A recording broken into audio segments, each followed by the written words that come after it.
continue right on. We've been looking at some of the papers that Mohamed has written, and I'm going to continue to introduce them, the abstract and perhaps a little bit more. I don't think we had covered this one.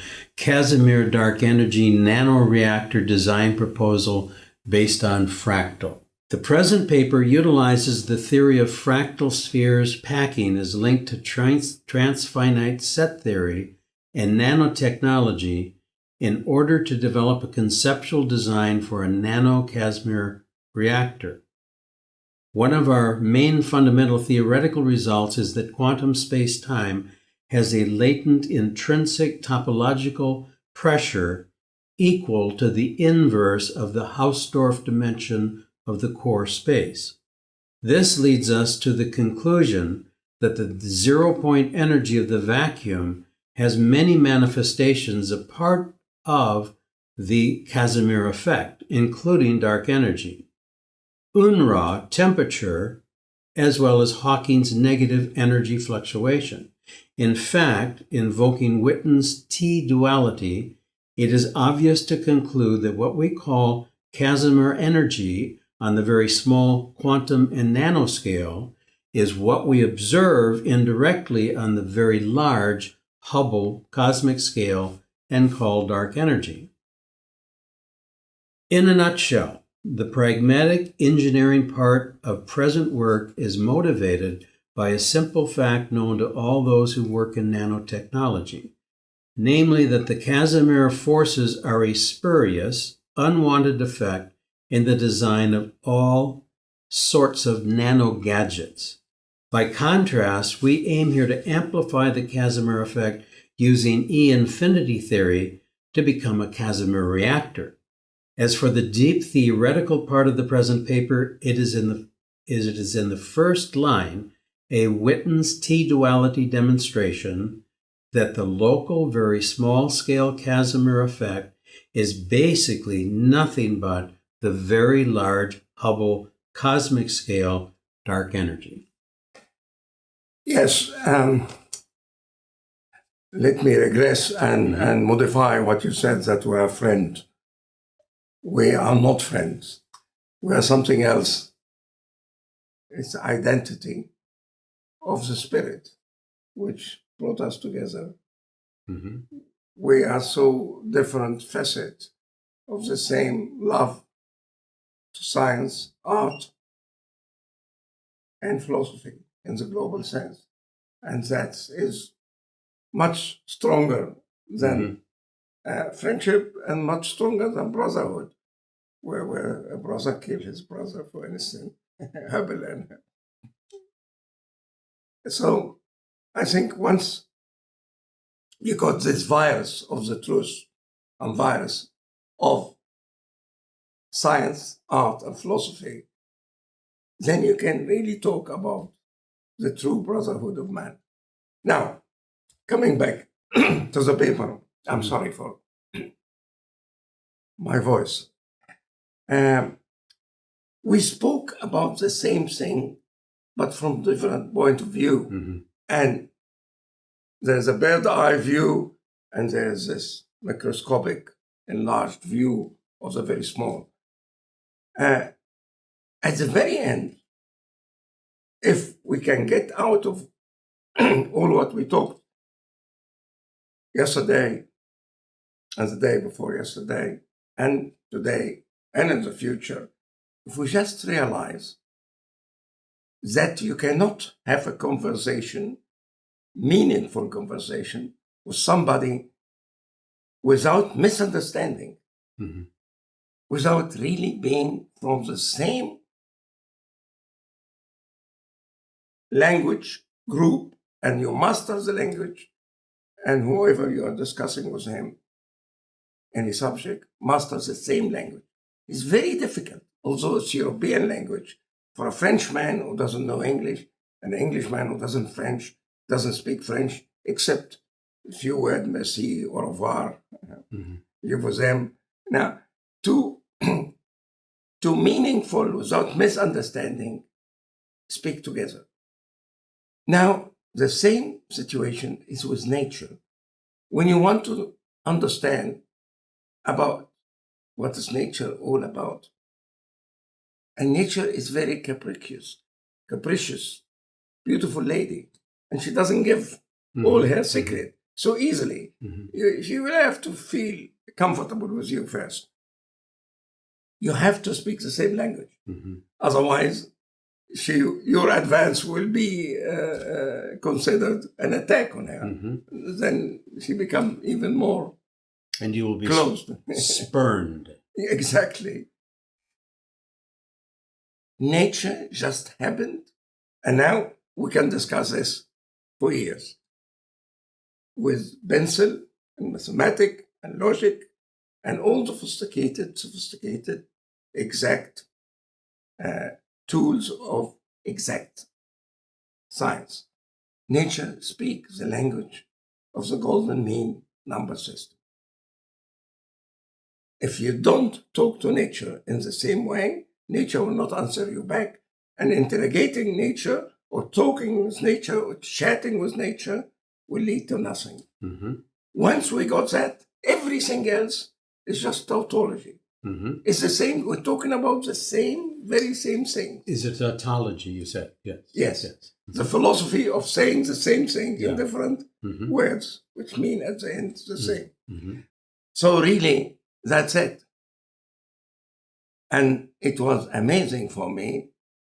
And science should have stopped and thought about everything the moment a Dutch engineer working in Philips. In a time, of course, people are busy with Hitler and all this unnecessary thing which happened in history. And he found, would bring a plate, 2 plates, uncharged, no electric charge on it, no magnetic charge, nothing whatsoever. 2 totally neutral plate.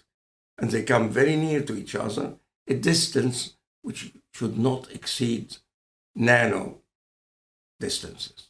I don't know exactly how much. Suddenly, they clap.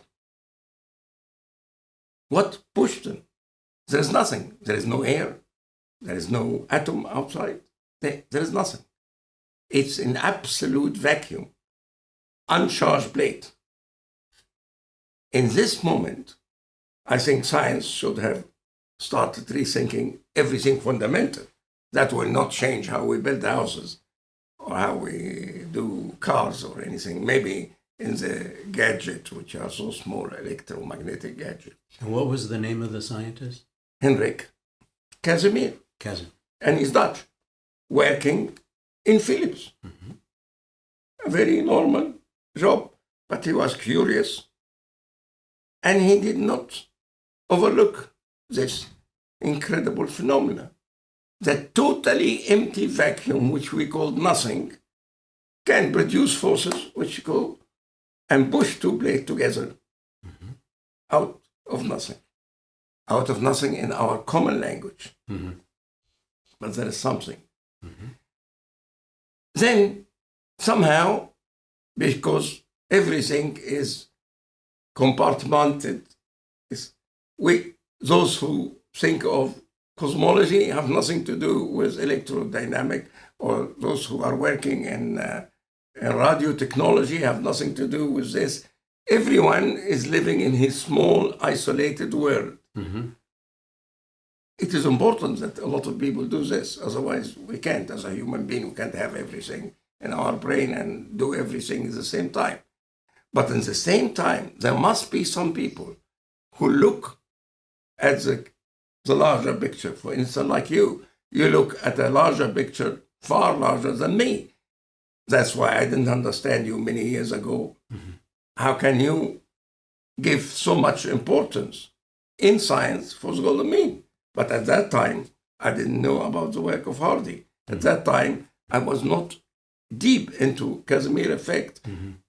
But when you look to all these things, then you wonder why they were astonished to see that instead the word is collapsing, shrinking, it is expanding. And there is a force pushing it. And that they cannot measure this force because there is nothing there. Yet, indirectly, they measure it. It is much simpler than that. Mm-hmm. If I take a piece of paper, a strip of paper, and I twist it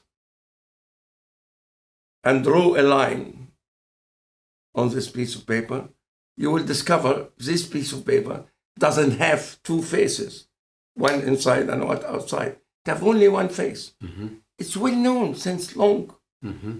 Mobius strip. Mm-hmm. August Mobius, a German mathematician, discovered that. It have only an inside and outside. Now, let's know nothing about science. We know only two things. We know about the Casimir effect, but we take it serious. And we know about Mobius strip, that there are surfaces which have an inside but no outside, mm-hmm. or vice versa. Mm-hmm. There's an outside but meaningless what is inside and what outside when it's only one surface. So I have two plates in the Casimir effect. So where it comes doesn't matter. There's nothing outside, push it. But for the two plate, there is an inside the plate, and there is an outside. So no problem here. Imagine that this is happening at infinity. And at infinity, the border of our universe is a more complicated, a higher dimension form of the Mobius strip. Mm-hmm. It is something which have an inside but have no outside. Obviously, when the two plates in the Casimir effect hit each other like that, there is a force outside stronger than the force inside. So the difference makes them hit each other like that. But at infinity, if the same effect accumulated and become more and more and more and more at infinity, there is only an inside.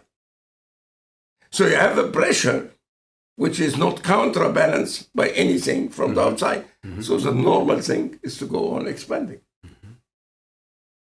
From this trivial consideration, I deduce then in a more complex way that locally we have a Casimir effect and globally we have the expansion effect of the one-sided end of our universe.